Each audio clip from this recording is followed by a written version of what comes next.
pure carbon. What? It's time to make another video. Have you ever heard of ArchDuke? No? And I just made a video. Why do I have to make another one? Because it's urgent. ArchDuke has created a video about how God's fingerprint can be found everywhere in our universe, and threatens our plans to confuse the masses and conquer the world by controlling everything. Maybe if I show you some of the video, you'll be more convinced. The fingerprint of God. You know what a fingerprint looks like? The top of your head, inside of a head of cabbage. It seems that both your head and the head of cabbage were designed. Okay, fine. I'll debunk his stupid video.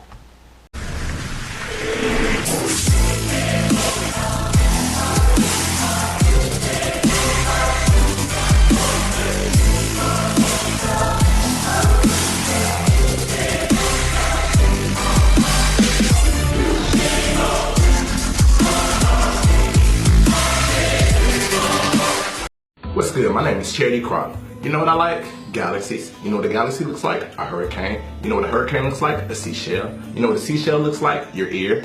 Did you know that you resemble a galaxy? 1.618 is known as the golden ratio, the mathematical value that is found throughout the universe that seems to hint towards a common factor between everything. Oh yes, the golden ratio. Originally discovered by Johannes Kepler. It is seen everywhere in nature, as well as many famous forms of art and architecture. It can be created by drawing a line and marking the points A, B, and C, creating two segments with different lengths, where AC divided by AB equals AB divided by BC. This can be represented by the fraction 1 plus the square root of 5 over 2, which equals 1.618. This number is also called the golden ratio, and is seen everywhere in nature through something called the Fibonacci sequence, which is a sequence of numbers that can be found by starting at 1 and combining the two numbers before the next number in the sequence. In our case, it's 1 and 0, which gives us 1. So now we have a sequence of 0, 1, and 1. Following the same rule, combine the two numbers previous to the next one in the sequence. These numbers are 1 and 1, which gives us 2. Following the same rule, we can find the rest of the numbers in the sequence. Now, like I mentioned earlier, these numbers are seen in nature. One excellent example of this are flower petals. Every flower that you see will have the number of petals match one of the numbers in the Fibonacci sequence. Now, why is this? Well, it can be explained with simple economics. Let's take a look at something less natural, like windmills. Do you know why they have 3 blades and not 4? Or 2? To better understand, all we need to do is look at the efficiency of the windmill with 1 blade and compare it to the efficiency of one with 2, 3, and 4. The efficiency of the windmill with 2 blades is actually twice as efficient as the one with 1 blade. Now let's compare the efficiency of the 3-bladed windmill to the 1-bladed windmill. The efficiency actually triples. If you're starting to see a trend, then hold on, because this next number is where I make my point. Now, when we compare the efficiency of a 4-bladed windmill to a 1-bladed windmill, one would assume that based off the previous number, the efficiency would quadruple, but instead it doesn't. It is almost the same as the efficiency of the 3-bladed one. If you look at the cost of each blade, you will understand why a windmill only has 3 blades. It's the opportunity cost which determines the number of blades the windmill has, which is economics 101. Which number will give the most energy for the lowest cost? It's the perfect equilibrium that determines the number. The same is for flowers, where the number of petals is like the blades on the windmill, and the energy required to make them is the cost. The same thing applies to all the cases where these numbers appear in nature. It all comes down to opportunity cost, or the balance between cost and gain.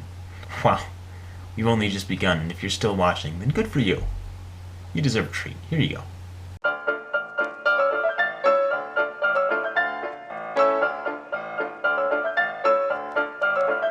The fingerprint of God. You know what a fingerprint looks like? The top of your head, inside of a head of cabbage. None of my fingerprints look like that. Let's see, I have 3 arches and 2 loops, but no whorls. That's weird.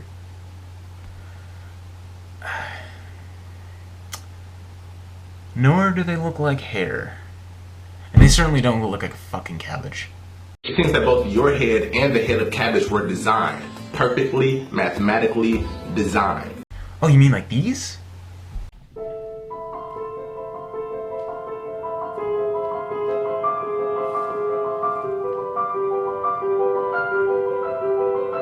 will agree with you that many things look alike. That's because they follow the same fundamental forces that apply to everything. For example, if I drop something, then it will fall to the ground because of gravity, just like everything else on this damn planet. If we apply your logic, then I could say that all things fall, therefore God did it. But correlation doesn't necessarily mean causation, pal. What else you got for me? But that would imply a designer. Is there a God? Not necessarily, and I've already explained why. Carry on. Well, the atoms in your body are traceable to exploded stars in the sky. So physicist Dr. Neil deGrasse Tyson said that not only are you in the universe, but the universe is in you. You are literally stardust. The law of conservation of mass states that matter can be changed from one form into another. Mixtures can be separated or made, and pure substances can be decomposed. But the total amount of mass remains constant. In other words, the total mass of the universe is constant. Yeah? What's your point? Whenever matter undergoes a change, the total mass of the products of that change is the same as it was in the beginning. In fact, it is scientifically law, a fact, that your body mass has been here since the beginning of the universe. You are 13.8 billion years old. Thank God you accept that fact. Most theists won't even admit that, even though it can be easily proven, and has been proven countless times by scientists. The time you've spent here on Earth is just how long you've been aware of your existence. But in actuality, you have been here since God said, "Let there be light." You said it with him. What makes me me is a combination of the different atoms and molecules that take the form in different states of matter. Sure, I'm made up of things that are 13.8 billion years old, but I came into existence when all those things came together, roughly 19 years ago. So, yeah. Are you God? Are you God? You really like to repeat that, don't you? Which makes me wonder, do you even know the God you believe in? Speaking of God, did you know that there are about 20 numbers that dictate the state of this universe? The mass of an electron, the strength of gravity, electromagnetic force, numbers that create our universe. World-renowned physicist Dr. Brian Greene says that these numbers have been measured with incredible precision, but no one has an explanation as to why they have the particular values that they do. I do. Random chance. Like how you roll a pair of dice and get a random number. In fact, if you accept Martin's string theory, then that would mean that there's an infinite number of universes that could be completely different from ours, because those numbers are different. Our universe could have turned out completely different, but it didn't. And if it did, we would have formed in another universe that has the same laws of physics. Also, quote mining is a wonderful tool if you're trying to push your belief onto others. There's an excellent TED Talk where Brian Greene not only explains why these numbers are the way they are, but he also explains the basic concept of string theory. I strongly encourage you to go check it out because it is absolutely fascinating. And if you want this guy to look like a total moron, you remember everything that he said before you watch it. It's hilarious.